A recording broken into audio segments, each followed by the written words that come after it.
සම්මානපුරේ සීරුවේ දෙවිනි ප්‍රථමීන් අටක් දායද කළ සන්නාමය බන්ධාර දිසානායක ඉකොන් PS උසස් පෙළ පදවගෙන දැන් අරඹුණා. අප සමග සූදානම් තුමනි. ඒ සඳහා අවසර පතමි තුමනි.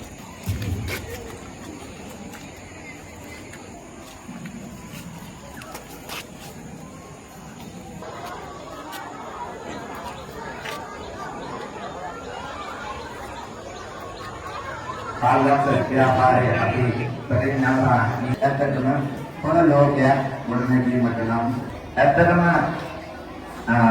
මේ 169 වන වෙනස්කම් ඉක්මවා එක්වන සමාජයක් ලෙස මේ බාලදක්ෂ ව්‍යාපාරයේ ගොඩනගාගෙන සාර්ථක ශේ වැඩගත් වෙනවා.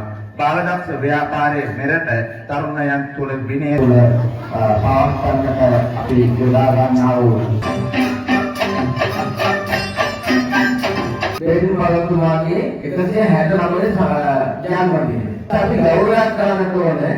බාලදක්ෂ ව්‍යාපාරය ආරම්භ වෙන්නේම යහපත් ලෝකයක් තනා ගැනීම සඳහා.